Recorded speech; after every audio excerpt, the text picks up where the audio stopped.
So good evening everyone.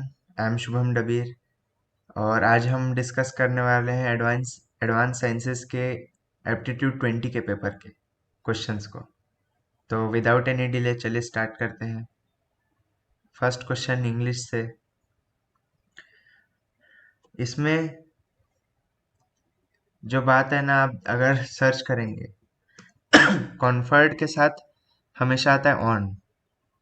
ठीक है, हमेशा कॉन्फर किया गया है, मतलब हिंदी में समझाना तो मुश्किल है, हिंदी टू इंग्लिश कन्वर्जन के लिए। बस आप ये देखिएगा, आप अगर जैसे सर्च भी करें ना एग्जांपल्स, तो आप देखेंगे ना कॉन्फर्ड के साथ ऑन आता है हमेशा, ये ध्यान रखिएगा। ठीक है, तो Rajiv Gandhi Khel Ratna award was conferred on Mary Kom, a 6 time world champion, recently in a ceremony. यहाँ क्या आएगा? एट एट क्यों? कि मतलब एट प्लेस को डिनोट करता है। वैसे इन भी डिनोट करता है, इन जो ऑप्शन में दिया हुआ है वो भी डिनोट करता है। पर बात यह है ना बात यह है ना कि इन मतलब इनसाइड है, एट ज्यादा सुटेबल है इसके लिए। तो ये ध्यान रखना, तो इसलिए हमारा जो आंसर है on and eight Rashtrapati Bhavan.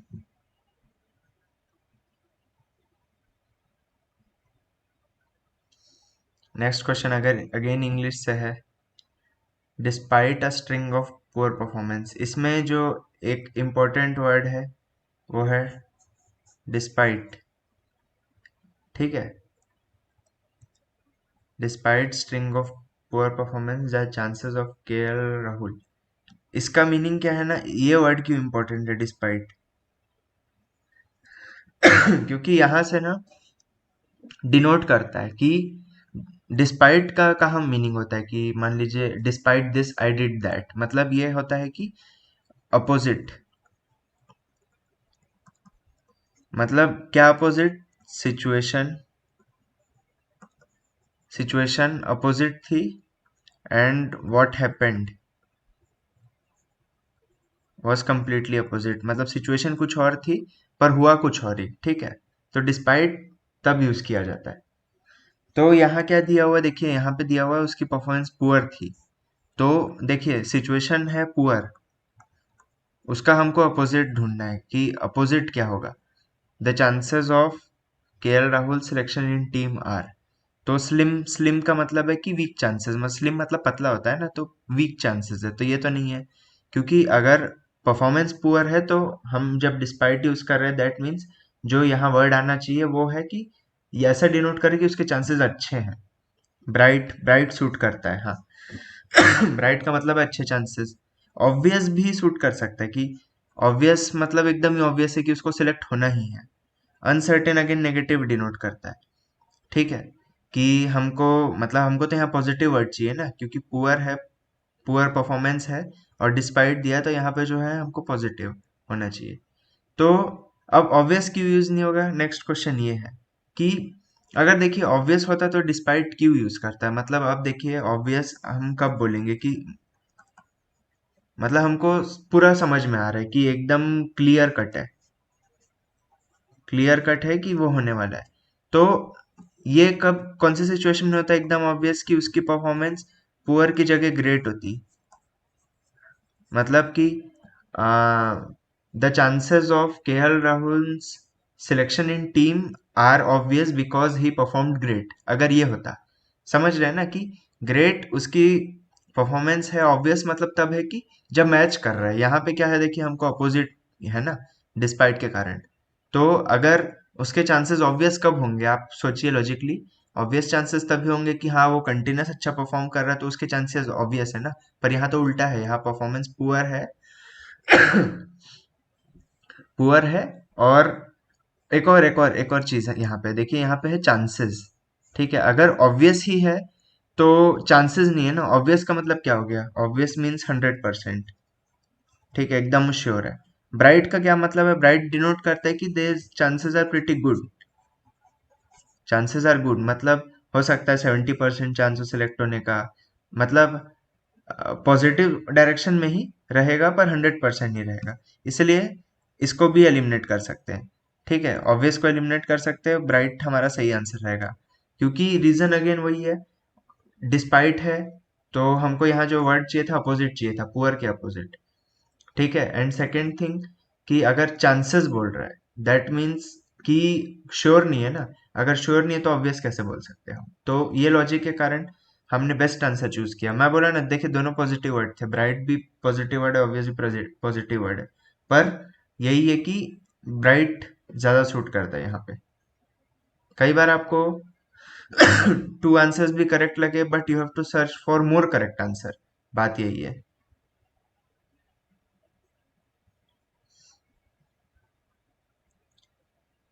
Again एक और इंग्लिश का क्वेश्चन एनोलॉजी का। तो अगर कोई चीज कवर है, कवर का जो अनकवर से रिलेशन है, वैसे ही एसोसिएट का कौन से वर्ड के साथ होगा, ये क्वेश्चन है। ठीक है, तो कोई चीज कवर्ड है उसको अनकवर करें, मान लीजिए हम कार है, कार को कवर किए हैं, तो हम क्या करेंगे, उसको अनकवर करेंगे ना, कि उसका कवर रिमूव करेंगे। वैसे ही एसोसिएट के साथ, एसोसिएट के opposite, that is we are associated with someone, तो उसका अपोजिट क्या होगा, डिसएसोसिएट। ये जनरल इंग्लिश है, इसमें तो ऐसा कुछ रूल वगैरह है नहीं कि कुछ लॉजिकली बता पाए, मतलब जनरल वर्ड है। एसोसिएट का अपोजिट जो है डिसएसोसिएट, की किसी के साथ एसोसिएट हो रहे हैं तो किसी के साथ ब्रेकअप करना या ब्रेक होना, उसको क्या बोलेंगे, डिसएसोसिएट होना। इसलिए correct answer is dissociate. Okay, English English के क्वेश्चन आए जा रहे हैं। तो क्वेश्चन एक्चुअली ये है, क्वेश्चन पहले देख रहे हैं कि which of the following statements can be inferred from given passage. Okay, given passage से क्या कंक्लूजन हम निकाल सकते हैं, इन्फरेंस का मतलब है कंक्लूजन। तो एक एक करके हम ये करेंगे। हिट बाई फ्लड्स, मतलब एक एक वर्ड को हमको पिक करना पड़ेगा, पूरा सेंटेंस एक एक प्रॉपर पढ़ना पड़ेगा। Hit by floods the kharif summer sown crops in various parts of countries have been affected. ठीक है, समर सोन क्रॉप्स है, समर में तो धूप रहती है, पर क्या हुआ यहाँ पे दिया हुआ है, फ्लड आ गए।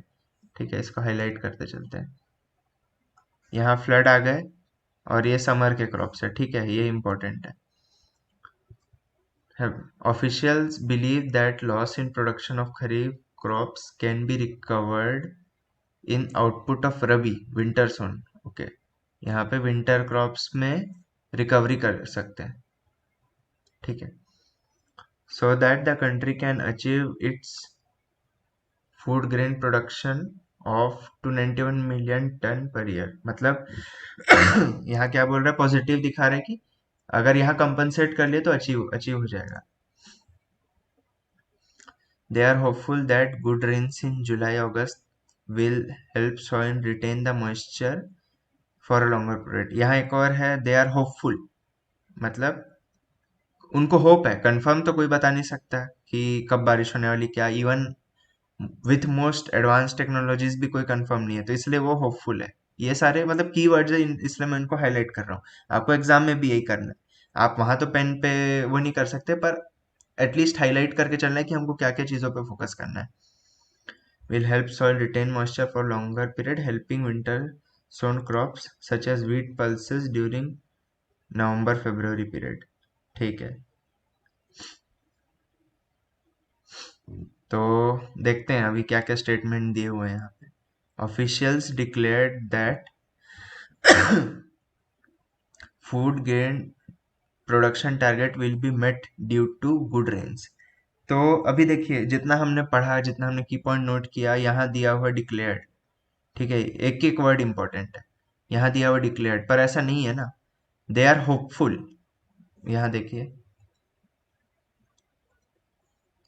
दे आर होपफुल, उनको होप है कि अच्छा रहेगा, पर ऐसा तो नहीं कि वो ऑफिशियली एकदम डिक्लेयर कर दे रहे कि ऐसा है। ये नहीं है ना। यहाँ क्या दिया हुआ है कि डिक्लेयर, मतलब एकदम कॉन्फिडेंट है, उनको पता है कि यही होने वाला है, पर ऐसा तो नहीं है, दे आर जस्ट होपफुल कि ऐसा होगा, तो इसलिए ऑप्शन गलत है। Officials want the food grain production target to be met by the November February period. Okay, मतलब कि जो फूड ग्रेन प्रोडक्शन टारगेट है नवंबर फरवरी में कंप्लीट हो जाए। देखते हैं ये कहाँ लिखा हुआ था।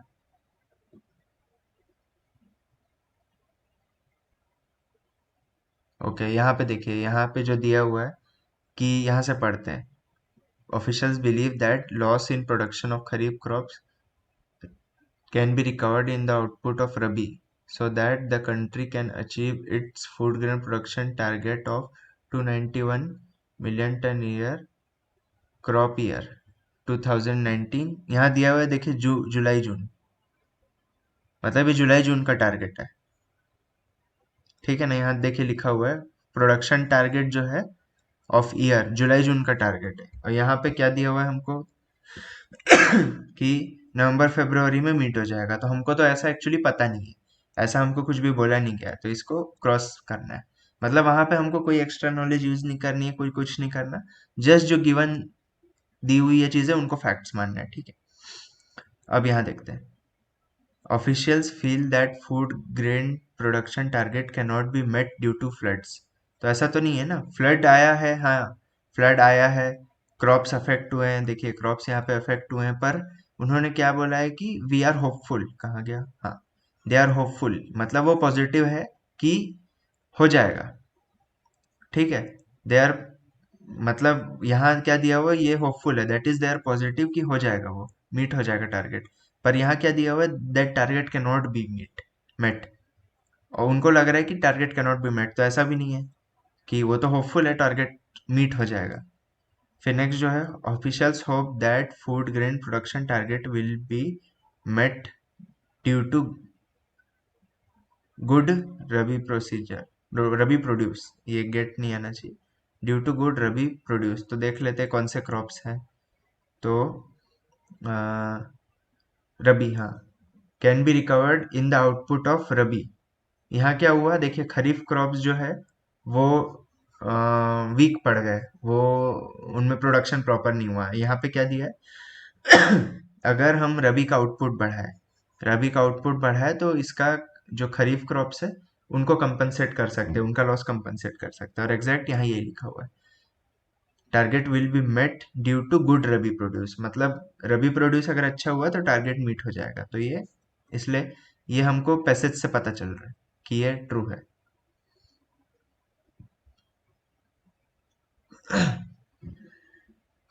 Sum the difference between sum of first two and natural numbers and sum of first and odd natural number is। ठीक है, तो इस क्वेश्चन को मैं आपको टू मेथड से बताऊंगा,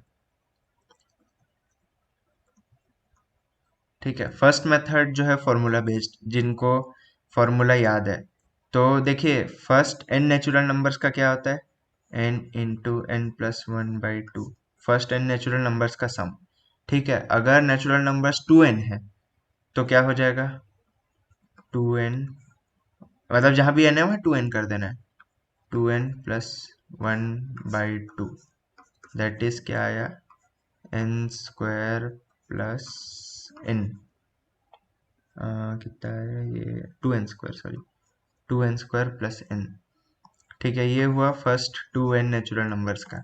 नेक्स्ट जो है कि डिफरेंस बोला है, sum of first n odd natural numbers तो जो फॉर्मूला जिनको पता है उनके लिए तो बहुत आसान है, उनको पता है कि first n odd natural numbers का है, सम होता है एन स्क्वायर, ठीक है। तो डिफरेंस कितना हुआ, ये first n odd natural numbers का सम हो गया, ये हो गया first two n natural numbers का सम, ठीक है। तो डिफरेंस कितना हुआ, two n square plus n minus n square, that is n square plus n. तो ये ऑप्शन सेटिस्फाई कर रहा है, ठीक है। अब ये वो मेथड है जो इनको लोगों को आता है, जो पढ़ के गए हैं, जिनको फॉर्मूलेज याद है उनको, जिनमें मैं नहीं आता। मैं खुद भी जब ये क्वेश्चन देखा तो मेरे दिमाग में फर्स्ट मेथड ये नहीं आया, ठीक है। तो ऐसा तो नहीं कि हम हार मान जाएंगे क्वेश्चन नहीं हो रहा है, तो वहाँ गेट एग्जाम में चूज करना है हमको, क्वेश्चन प्रॉपर चूज करना है कि अगर टाइम वेस्ट हो रहा लग रहा है तो स्किप कर देंगे, पर सिंस ये क्वेश्चन बनने लायक है तो हम इसको बनाएंगे, ठीक है। अटेम्प्ट लेंगे कि क्या हम सोच सकते हैं, सबसे अच्छी बात ये सब क्वेश्चन में क्या होती है ना कि कोई वो नहीं है, ठीक है। तो जस्ट क्योंकि यहाँ देखिए हर जगह एन एन है, तो मैं क्या करता हूँ ना, एक छोटा सा एग्जांपल ले लेता हूँ। एन इज इक्वल टू 4 ले लेता हूँ, चलिए, कि एन को मैं 4 मान लेता हूँ। तो first two n natural numbers, that is first 2 into 4, that is 8। First 8 natural numbers क्या है? 1 2 3 4 5 6 7 8, ठीक है। इनका सम कर लेते हैं। 15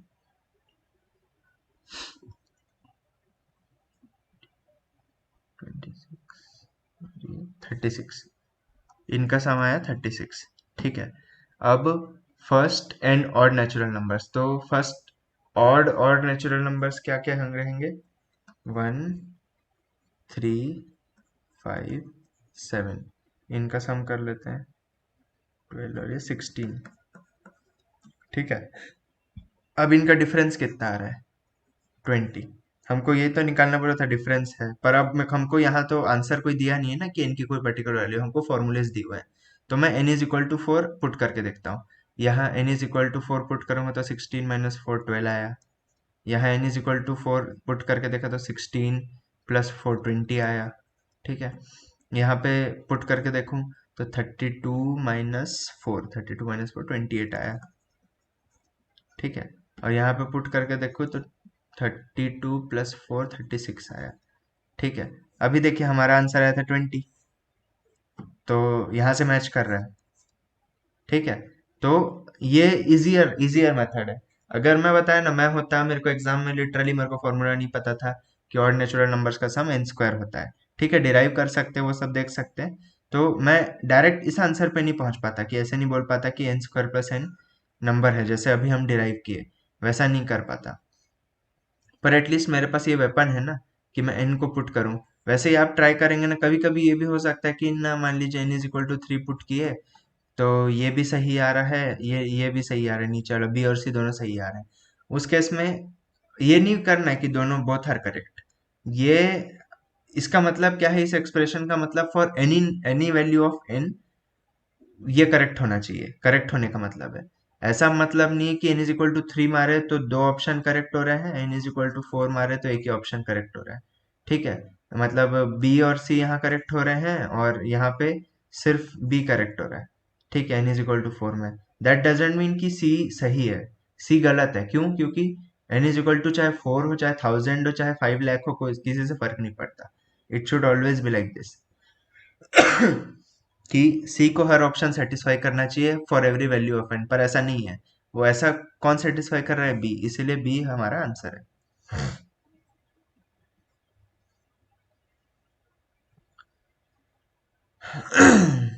इसमें इंग्लिश का क्वेश्चन काफी ज्यादा है, ठीक है। अब यहाँ पे कुछ कुछ रेपो रेट वगैरह दिया है, क्योंकि हमने से मैक्सिमम लोगों को ज्यादा कुछ पता है नहीं, तो ना हमको सोचना भी नहीं है, बस जितना दिया हुआ है ना उनको उतना काम करना है। उनको ही पता है हम इंजीनियर्स हैं, ना इकोनॉमिस्ट है ना कॉमर्स वाले हैं कि हमको इतना समझ में आएगा सब कुछ। तो वो भी डेटा देते हैं, ऐसा नहीं। रेपो रेट एक फाइनेंशियल टर्म है, तो वो ये एक्सपेक्ट नहीं करते कि आपसे आपको फाइनेंस आता है। आपको डेफिनेशन देंगे पर आपको एनालिटिक बोलेंगे कि आप कैसे ये कर सकते हैं, ठीक है। तो क्वेश्चन पढ़ते हैं। Repo rate, repo rate critical इसलिए हाईलाइट कर दिया। Is rate at which RBI lends commercial bank, okay. इसका मतलब क्या है? रेपो में आरबीआई देता है कमर्शियल बैंक्स को, ठीक है। And reverse repo rate is rate at which RBI borrows money from commercial banks, okay. तो ये भी होता है रिवर्स रेपो। रिवर्स रेपो में आरबीआई पैसा लेता है कमर्शियल बैंक से, ठीक है। तो अब ये है कि कौन सी चीजें हम ये कर सकते हैं। तो डिक्रीज इन रेपो रेट, मतलब अगर रेपो रेट कम है, आरबीआई कम रेट पे अगर कमर्शियल बैंक को पैसा देगा, will increase cost of borrowing and decrease lending bye commercial bank. तो अगर ये है, decrease in repo rate will increase. तो अगर RBI cost of borrowing bye commercial bank, ठीक है, इसका मतलब क्या है, कमर्शियल बैंक को कम रेट पे आरबीआई से लोन मिल जा रहा है, ठीक है। फर्स्ट सेंटेंस का मतलब ये है कि अगर रेपो रेट कम होगा तो, sorry, repo rate will increase cost of borrowing and decrease lending, पर ऐसा तो नहीं है ना, ये तो ऑपोजिट है। देखिए रेपो रेट जितना कम होगा उतना, जैसे यहाँ बोला डिक्रीज इन रेपो रेट, तो रेपो रेट अगर कम होगा तो आरबीआई कम रेट पे कमर्शियल बैंक्स को मनी देगी, दैट इज कमर्शियल बैंक्स को तो फायदा होगा ना, तो इंक्रीज कॉस्ट ऑफ बोरोइंग कैसे आएगा, इसलिए ये ऑप्शन गलत हो गया, ठीक है। नेक्स्ट देखते हैं इंक्रीज इन रेपो रेट। अब यहाँ पहले डिक्रीज था, यहाँ अब क्या हो गया, इसका मतलब आरबीआई कमर्शियल बैंक्स को हायर रेट पे इंटरेस्ट, हायर रेट पे मनी लेंड कर रहा है। या देखिए ना, rate at which RBI lends commercial banks, ठीक है। तो अगर रेपो रेट इंक्रीज हुआ दैट इज कमर्शियल बैंक्स को महंगा पड़ेगा आरबीआई से पैसा लेना, तो इससे क्या होगा, यहाँ लिखा है will decrease cost of borrowing, पर ऐसा तो नहीं है ना, कमर्शियल बैंक्स को तो कॉस्टली पड़ रहा है क्योंकि रेपो रेट इंक्रीज हो गया, दैट इज उनको ज्यादा इंटरेस्ट पे करना पड़ेगा जो चार्ज कर रहा है आरबीआई, तो इसलिए फर्स्ट सेंटेंस में यहाँ भी ये गलत हो गया। इसमें ध्यान ये रखना, देखिए दो सेंटेंसेस है, एक फर्स्ट सेंटेंस के बाद एंड उसके बाद सेकेंड सेंटेंस, ऐसा करके है। थर्ड देखते हैं, इंक्रीज इन रेपो रेट, यहाँ फिर से हम नोट कर लेते हैं कि, हाँ या तो यहाँ दिखेगा क्या, पूरा नहीं आएगा, ठीक है, ऐसे कर लेते हैं। हाँ, हमको क्या डेफिनेशन भी अपनी दिख रही है ना। Increase in repo rate that is will decrease cost of boring, यहाँ फिर से वही गलत हो गया, देखिए यहाँ भी वही था, increase in repo rate will decrease cost of boring, यहाँ फिर से सेंटेंस गलत हो गया, क्योंकि अगर रेपो रेट इंक्रीज होगा तो cost of borrowing commercial bank को ज्यादा लगेगी ना, ज्यादा कॉस्ट पे करना पड़ेगा उनको पैसा बोरो करने। अब ये सेंटेंस देखते हैं, decrease in repo rate will decrease cost of borrowing, तो ये तो ट्रू है, अगर ये जो आरबीआई जिस रेट पे मनी लेंड करता है वो कम होगा तो कॉस्ट ऑफ बोरोइंग कमर्शियल के लिए कम होगा, तो फर्स्ट सेंटेंस करेक्ट है, फर्स्ट सेंटेंस करेक्ट है यहाँ पे, ठीक है। हमको इस पे कंक्लूड नहीं करना है ना, फर्स्ट सेंटेंस करेक्ट है, इसके बाद एक और सेंटेंस है, and increase lending bye commercial banks, ठीक है। तो कमर्शियल बैंक भी अब किसी ना किसी को तो मनी देगा ही ना, कमर्शियल बैंक से कौन उठाते हैं, कॉमन पीपल लाइक अस, ठीक है। तो अगर रेपो रेट कम हुआ उसका मतलब क्या हुआ कि देखिए आरबीआई कमर्शियल बैंक्स को कम रेट पे पैसा देगा, ठीक है, कमर्शियल बैंक्स ज्यादा पैसा ले पाएगा ना, क्योंकि उसको इंटरेस्ट उतना पे नहीं करना है, अगर बहुत ज्यादा इंटरेस्ट होता तो कमर्शियल बैंक भी कम पैसा मांगेगा, तो क्या हुआ, कमर्शियल बैंक्स के पास भी पैसा आ गया, अब वो पैसा लेंड कर सकता है ना, इंक्रीजिंगली लेंड कर सकता है, मतलब अगर बैंक के पास ज्यादा पैसा है तभी तो उधार देगा। अगर मेरा दोस्त मेरे को बोलेगा कि मेरे पास मतलब मेरे से अगर वो उधार मांगेगा और मेरे पास है ही नहीं पैसा, 10,000 ही रुपीज है, तो मैं क्यों दूंगा उसको, क्योंकि मेरे पास उतना मनी नहीं है ना। पर अगर मेरे पास ज्यादा मनी रहेगा तो ऑब्वियसली मैं लेंड कर सकता हूँ, हो सकता है एक नहीं तो मैं टू थ्री, दो से तीन दोस्तों को दे दूं। तो यहाँ भी सेम चीज बोली गई है कि अगर देखिए रेपो रेट कम होगा उससे क्या होगा कि आरबीआई से ज्यादा पैसा ले पाएगी कमर्शियल बैंक, और उससे क्या होगा, अगर उनके पास ज्यादा मनी है तो इंक्रीज लेंडिंग, मतलब वो ज्यादा लोगों को लेंड कर सकते हैं ना पैसा, तो ये both the cases, both the जो सेंटेंसेस है वो करेक्ट है, इसीलिए फाइनली फिर ऑप्शन डी।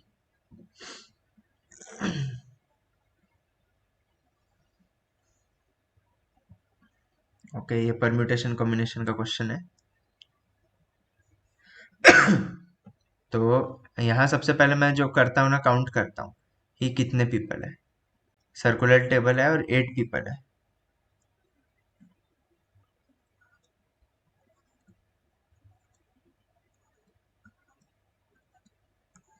तो मैं 8 प्लेसेस बना लिया, ठीक है। फर्स्ट सेंटेंस क्या है, S is seated opposite to W, तो एस और अपोजिट जो है, एस और डब्ल्यू जो है अपोजिट बैठे हुए हैं, तो ये एस हो गया, ये डब्ल्यू हो गया, ठीक है, इन दोनों को मैं अपोजिट एकदम बैठा दिया।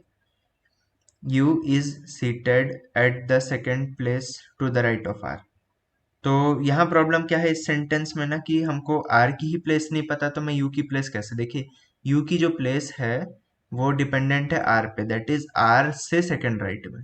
तो आर की प्लेस मेरे को यहाँ पता नहीं है, तो मैं इसको स्किप कर दूंगा फॉर टाइम बिंग। ठीक है। फिर T is seated at third place to the left of R, same issue. अगर मेरे को आर की प्लेस पता चल जाती तो मैं यू को भी बैठा देता, टी को भी बैठा देता। मेरे को अब यही नहीं पता आर कहाँ आएगा, तो मैं कैसे यू और टी को बैठा सकता हूँ। नेक्स्ट है V is a neighbour of S, मतलब V और S आजू बाजू बैठते हैं।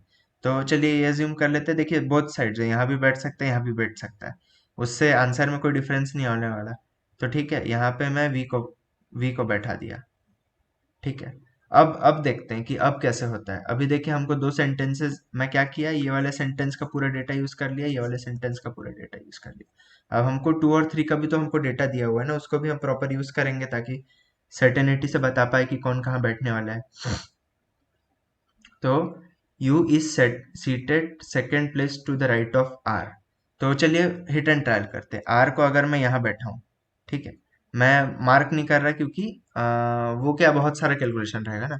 R को मैं अगर बैठा हूँ यहाँ पे, तो क्या होगा, second place to the right of R, यहाँ first place is second place, यहाँ तो हो नहीं सकता क्योंकि S ऑलरेडी सीटेड है। तो मैं सोचता हूँ मैं R को यहाँ बैठाता हूँ इस वाली जगह पे।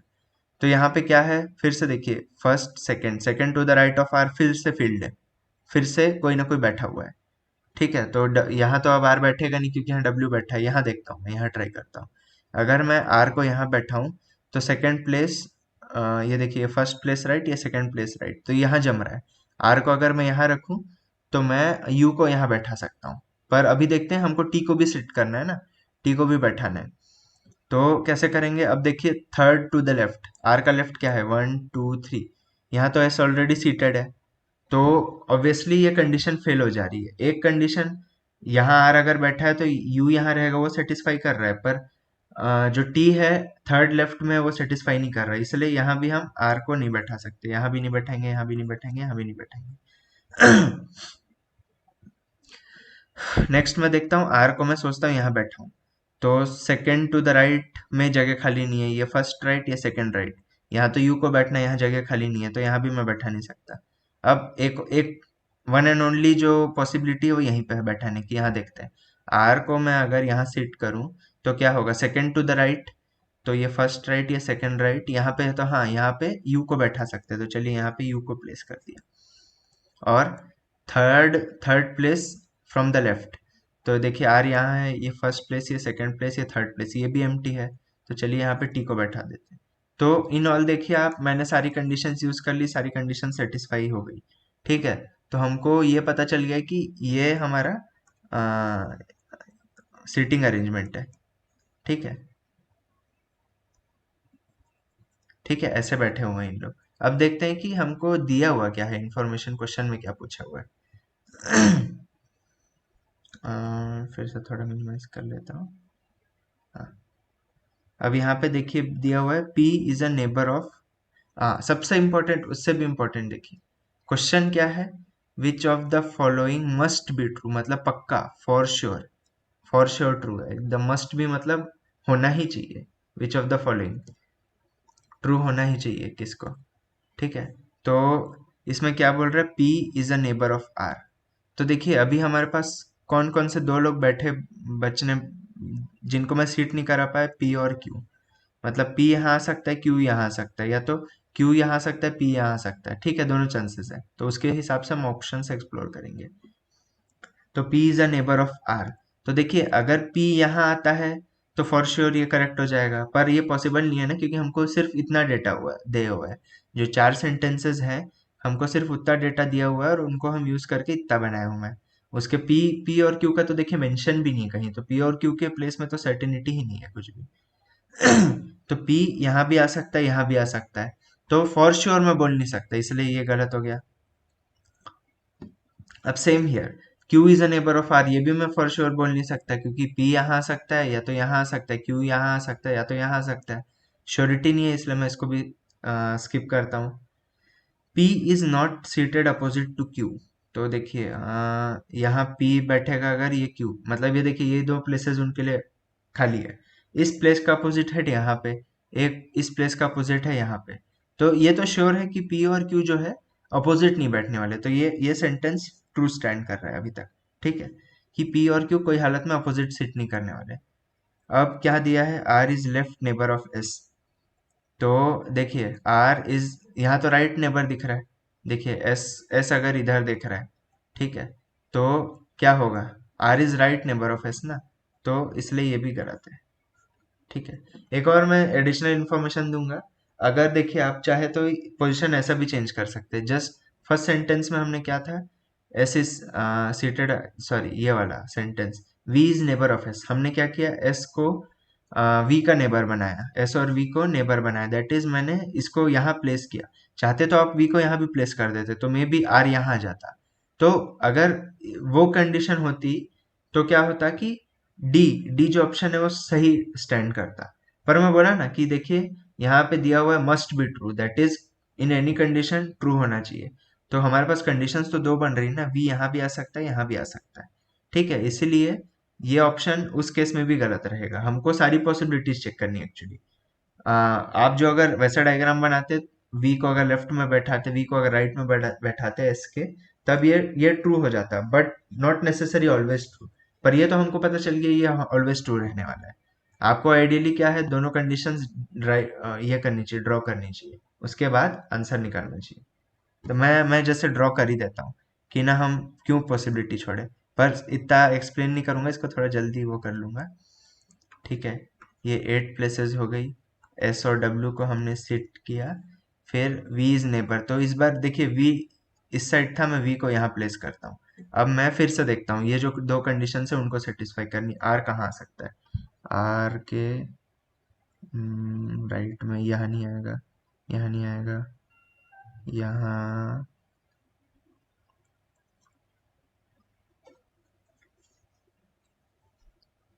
आर, हाँ, आर की ये प्लेस सही है, आर यहाँ पे नहीं, यहाँ पे नहीं। ठीक है, आर की ये प्लस सही हो गई, यू जो है यहाँ आ गया, और टी जो है, टी थर्ड ना, वन, फर्स्ट सेकंड थर्ड यहाँ पे। ठीक है, मेरा यू और वी एक जैसा दिख रहा है, मैं खुद ही कंफ्यूज हो गया लग रहा है, नहीं ये सॉरी सर्कल है। हाँ, तो देखिए ये कंडीशन सेकंड कंडीशन बनी, उसमें भी आप देखेंगे जो ये है, P is a neighbour of R, ये भी श्योर नहीं है। P और Q का जो प्लेसेस है, P और Q, गड़बड़ कर दिया, P और Q या तो यहाँ आ सकता है, उसमें भी P या तो Q, ये दोनों ऑप्शंस फिर से अनसर्टेन है। ठीक है, R is left neighbour of S, यहाँ पे भी देखिए, यहाँ पे भी जो कंडीशन है, लेफ्ट नेबर ऑफ S तो है ही नहीं R। पर ये एकदम श्योर जो थर्ड कंडीशन है हमारी, कि जो ये दोनों है ये अपोजिट प्लेसेस नहीं है, इसलिए फिर से अगेन उस कंडीशन में भी यही ऑप्शन ट्रू होता है।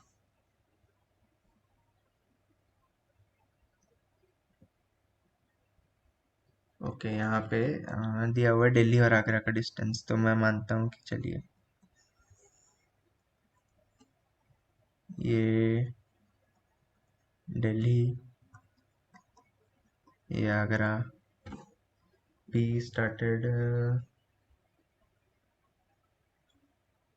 क्वेश्चन अच्छे से पढ़ना है आपको, और एक एक डेटा यूज करना है, एक एक डेटा, एक एक इंफॉर्मेशन प्रॉपर यूज करना है। तो मैं क्या अज्यूम करता हूँ कि पी, पी जो कार है दिल्ली से जा रही है, पी कार जो है इधर जा रही है, क्यू कार जो है इधर जा रही है। तो ठीक है, पी की स्पीड एक्स मानता हूँ। ठीक है, अब यहाँ क्या हुआ, same 1 hour after car P started. ठीक है, तो पी अर्ली स्टार्ट ले ली, ये जो टोटल डिस्टेंस है 233 किलोमीटर। अब सिंस आप देखिए इसमें क्या बोल रहा है, पी 1 आवर अर्ली स्टार्ट की, दैट इज पी को 1 आवर ज्यादा टाइम मिला। तो 1 आवर बाद क्या होगा, पी कहाँ पे रहेगा, पी की स्पीड है x किलोमीटर पर आवर। ठीक है, तो ये डिस्टेंस हो जाएगा x। क्यों, क्योंकि देखिए पी ऐसे जा रहा है, पी ऐसे जा रहा है, अगर 1 आवर रहेगी और उसकी स्पीड है x किलोमीटर पर आवर, तो कितना डिस्टेंस ट्रेवल करेगा, x ऑब्वियसली। ठीक है, तो ये हमको एक इंफॉर्मेशन मिल गई यहाँ पे। ठीक है, फिर नेक्स्ट जो हमको दिया हुआ है कि अभी देखिए यहाँ पी पी जब यहाँ पे था तब क्यू क्यू और पी दोनों सेम डायरेक्शन में चलना चालू किए। हमको क्या पता है कि हाँ, एक और इन्फॉर्मेशन उसके पहले दी हुई है। Speed of car P was 10 kilometre more than speed of car Q. अगर पी की स्पीड है एक्स, तो क्यू की स्पीड कितनी होगी? एक्स माइनस 10, क्योंकि कार पी की speed is 10 more than Q. ठीक है, तो ये स्पीड हो गई। अब हमको एक और कंसेप्ट पता है कि अगर two objects go in opposite direction तो स्पीड ऐड होती है। ठीक है, तो स्पीड ऐड होती है। तो अब क्या होगा, देखिए हमको जो इतना डिस्टेंस बचा हुआ है ये वाला, यहाँ से लेके यहाँ तक, तो ये कितना डिस्टेंस है? 233 माइनस एक्स, 233 माइनस एक्स, इतना डिस्टेंस है। अब जो रिलेटिव स्पीड हो गई वो कितनी हो गई? स्पीड ऐड होगी, पी की स्पीड प्लस क्यू की स्पीड, तो that is x plus x minus 10, तो कितना होगा? 2x-10, ये रिलेटिव स्पीड हो गई दोनों की। ठीक है। ये डिस्टेंस, ये speed is equal to time. तो क्या बोला है कि 75, मतलब मान लीजिए कि यहाँ पे क्रॉस किया क्योंकि पी की स्पीड ज़्यादा है, तो 75 मिनट्स में पी यहाँ से यहाँ ट्रेवल किया, क्यू यहाँ से यहाँ ट्रेवल किया। तो इसका मतलब क्या हुआ? देखिए ना, ये जितना ट्रेवल किया प्लस ये ट्रेवल किया, उसका सम कितना होगा? 233 माइनस एक्स, ये है ना 233 माइनस एक्स। क्यों? क्योंकि ये एक्स था और ये टोटल 233 है, यहाँ से लेके यहाँ तक, यहाँ से लेके यहाँ तक एक्स है, तो यहाँ से लेके यहाँ तक 233 माइनस एक्स। तो डिस्टेंस जितना उन्होंने टोटल ट्रेवल किया, relative distance divided by relative speed is equal to time. तो इन लोग यहाँ पे मिले 75 मिनट्स बाद। अब 75 मिनट्स यहाँ इन लोग बहुत स्मार्टली प्ले करते हैं, कुछ मिनट में देंगे, कुछ आवर में देंगे, ऐसा ऐसा करके। ठीक है, तो 75 minutes is equal to 1.25 hours, तो 1.25। ठीक है, सिंपल सा इक्वेशन है, आप सॉल्व करेंगे तो x की वैल्यू आती है, एक मिनट में सॉल्व करना पड़ेगा।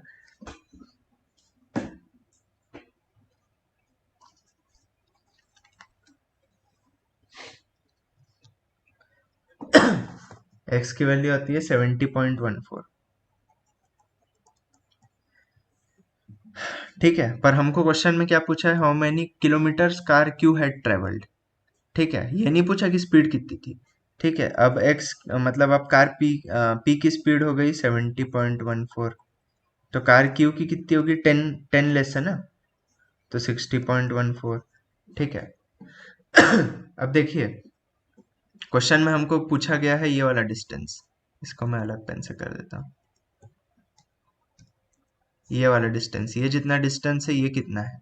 तो कितना होगा? देखिए 75 मिनट्स हमारा टाइम है यहाँ से यहाँ ट्रेवल करने का, 75 मिनट्स टाइम है। ठीक है, और स्पीड कितनी है? स्पीड भी हमको पता चल गई, स्पीड हमने निकाल ली कि क्योंकि स्पीड इतनी है, तो हाउ मच डिस्टेंस ट्रेवल्ड वो कितना आएगा? टाइम इंटू स्पीड, तो 60.14 इंटू 1.25, तो आता है 75.21। तो आंसर यही है। इसमें देखिए कुछ मेहनत का नहीं था, आप प्रॉपरली सिचुएशन से एनालाइज करें और प्रॉपर डायग्राम बनाएं, प्रॉपर डेटा रखें कि क्या क्या दिया हुआ है। ये 1 आवर अर्ली स्टार्ट किया, सारा कैलकुलेशन आप प्रॉपर करें तो इजीली आंसर आ जाएगा। ये सब क्वेश्चन में वही ध्यान देना है बस, बहुत टफ नहीं है, बहुत ये नहीं है। यूनिट्स का ध्यान देना, यहाँ आवर लिया है, यहाँ मिनट दिया है, मैंने यहाँ किलोमीटर पर आवर किया कंसिडर स्पीड, इसीलिए मैं ऐसे ये कर पाया कि kilometre divided by kilometre per hour is equal to number of hours. ये हमारा जो बेसिक यूनिट्स एंड डायमेंशंस का बैलेंसिंग है, सिर्फ वही किया।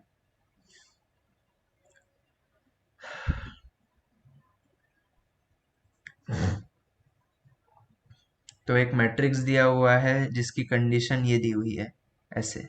ठीक है, और आई जे, ओके, आई जे हो सकता है 1 2 3 4। तो ये देखिए सबसे पहले जो मेरे को ये डेटा दिख रहा है, इससे मेरे को क्या पता चल रहा है? एम आई आई भी 1 2 3 4 हो सकता है, जे भी 1 2 3 4 हो सकता है। ठीक है, एम आई जे मैट्रिक्स है। तो अभी देखिए मैं एक मैट्रिक्स ड्रॉ करता हूँ। अब देखिए मेरे को पता चल गया 4 क्रॉस 4 है, क्योंकि 1 2 3 4। ठीक है, जो रोज है 1 2 3 4 है, कॉलम्स भी 1 2 3 4 है। ठीक है, तो अब मैं कोई मैट्रिक्स ड्रॉ करता हूँ, M11, ठीक है, यहाँ पे 1 2 आएगा, यहाँ 1 3 आएगा, यहाँ 1 4 आएगा, यहाँ 2 1 2 2 2 3 2 4, 3 1 3 2 3 3 3 4, 4 1 4 2 4 3 4 4, ठीक है। ये मतलब ये m है, एक्चुअली मैं टाइम वेस्ट नहीं हो इसलिए मैंने ऐसा लिख दिया, ठीक है। Diagonal elements are zero, okay, ये मैंने यहाँ टाइम वेस्ट हो गया मेरे को तो पहले ही देख लेना था डायगोनल एलिमेंट जीरो है, तो ये सारे एलिमेंट जीरो हो गए, ठीक है। And m i j is equal to minus m j i, यहाँ पे सॉरी एम जे आई होना चाहिए था, यहाँ क्वेश्चन में मिस प्रिंट हो गया, असली एग्जाम में था माइनस एम जे आई, ठीक है, ये क्वेश्चन ओरिजिनल है। तो इसका मतलब क्या होता है कि ये जो है M12 और M21 अपोजिट होगा, मतलब जस्ट अगर ये A है तो ये माइनस A होगा, M13 अगर B है तो ये माइनस B होगा, ये अगर C है तो ये माइनस C होगा, ठीक है। तो मेरे को क्या पता चल रहा है ना, जस्ट मैं मान लेता हूँ कि अगर, हाँ मैं क्या करता हूँ देखिए यहाँ पे, पहले जीरो कर लेता हूँ जो डायगोनल एलिमेंट्स है, तो जीरो हो गया। अब मैं इसको यहाँ पे 1 2 1 3 1 4, ठीक है, यहाँ डायगोनल एलिमेंट्स ड्रॉ कर देता हूँ, यहाँ 1 2 हो गया, तो यहाँ आएगा 2 3 2 4, और यहाँ पे 3 4। अभी देखिए जो ये 1 2 है और 2 1 है, ये तो अपोजिट है, तो मैं इसको क्या लिख सकता हूँ, -1 2, -M12, मैं 1 2 लिख रहा हूँ, आप -M12 समझ लें, ठीक है आपको। अब यहाँ 1 3 है, 1 3 और 3 1 तो अपोजिट है, तो यहाँ मैं लिख सकता हूँ -1 3, M13, यहाँ पे लिख सकता हूँ मैं -M23, मतलब ये 2 3 लिख रहा हूँ मैं, ठीक है, 2 3 हो गया। यहाँ पे 4 1 है, तो यहाँ पे -1 4 लिख सकता है, यहाँ पे -2 4 लिख सकता है, यहाँ -3 4 लिख सकता है। तो देखिए हो क्या रहा है, अगर मेरे को minimum number of elements required to fully specify, मेरे को अगर 1 2 1 3 1 4 2 3 2 4 3 4, ये जो 6 एलिमेंट्स है, कितने एलिमेंट्स हुए, 6 एलिमेंट्स, देखिए कौन कौन से हैं, देखिए ये जो एलिमेंट्स है, अगर मेरे को मान लीजिए इनकी वैल्यू पता चल जाए, यहाँ देखिए ये तो अपोजिट ही है एकदम, अगर मेरे को सिर्फ ये पता चल जाए ये कौन से है, तो मेरे को तो ये फिल करना बहुत इजी है ना, क्योंकि इनका नेगेटिव ही आने वाला है, यहाँ नेगेटिव साइन के साथ ही आने वाला है, इसीलिए यहाँ अगर 6 एलिमेंट्स है तो यहाँ भी 6 एलिमेंट्स, -6 एलिमेंट्स, दैट इज उन 6 एलिमेंट्स का नेगेटिव। तो अगर मेरे को 6 एलिमेंट्स की वैल्यू पता चल गई, तो मैं क्या लिखा है, फुल्ली स्पेसिफाई मैट्रिक्स, तो मैं पूरा मैट्रिक्स बना सकता हूँ कि क्या क्या रहने वाला है, ठीक है। तो इसलिए ये आंसर है 6, कि मेरे को जो 6 एलिमेंट्स का, ये जो 6 एलिमेंट्स है 1 2 1 3 1 4 2 3 2 4 और 3 4, ये सारे एम है ना, M12 M13 वैसा करके मैं शॉर्ट में बोल रहा हूँ।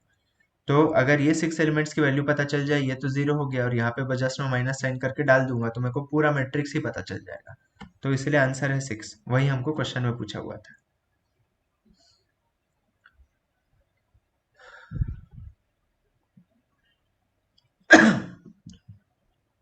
ग्राफ का क्वेश्चन है, और यहाँ पे दिया हुआ है सारी चीजें, ठीक है। तो मैं क्या करता हूँ ना, इस कंडीशन में जब प्रॉफिट रहे ना, यहाँ पे ना मैं एक्स वैक्स नहीं कंसिडर करूंगा। एक्स कंसिडर करने में क्या डिफरेंट प्रॉब्लम आएगी ना, यहाँ पे आप इसको यहाँ पे पॉइंट, मतलब 10% ऑफ एक्स निकालेंगे 0.1 x आएगा, 20% ऑफ एक्स निकालेंगे 0.2 x आएगा। सबसे पहले क्वेश्चन में क्या इंपॉर्टेंट डेटा दिया हुआ है वो देखते हैं। प्रॉफिट शेयर कंपनी का दिया हुआ है, 2 companies have invested a fixed and equal, यहाँ पे देखिए fixed and equal amount every year, मतलब जितना भी डाल रहे, चाहे वो एक्स डाल रहे चाहे वाई डाल रहे हैं, वो इक्वल है, और एवरी ईयर, यहाँ भी एक्स, यहाँ भी दोनों कंपनी का अमाउंट है एक्स, यहाँ भी दोनों कंपनी का अमाउंट है एक्स, यहाँ भी एक्स, यहाँ भी एक्स, यहाँ भी एक्स, यहाँ भी एक्स, सारे कंपनी दोनों कंपनीज का फॉर एवरी ईयर एक्स है।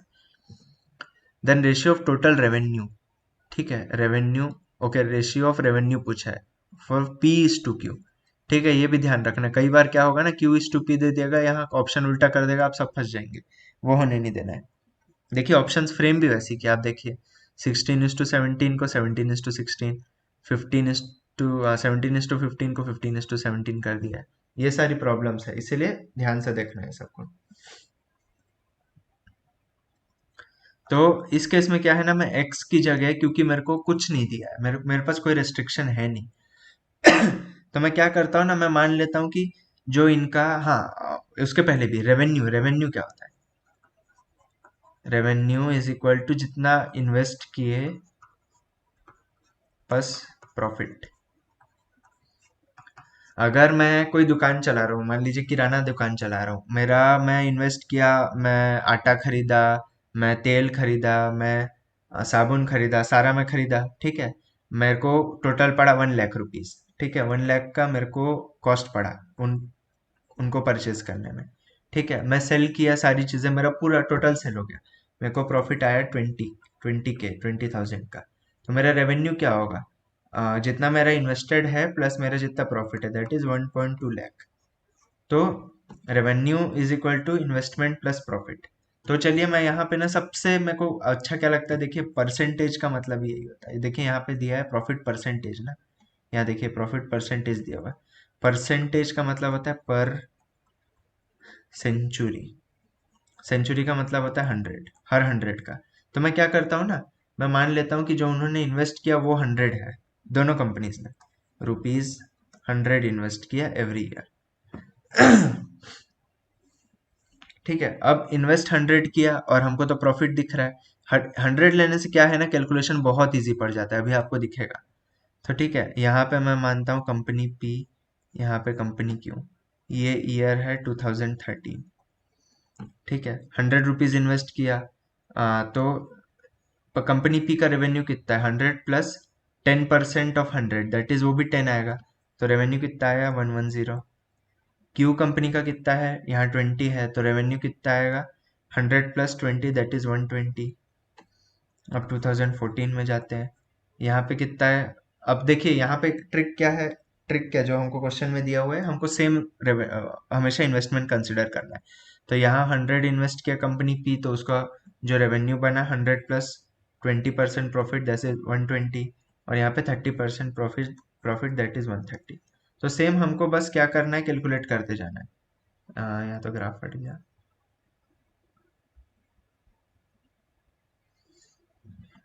ठीक है।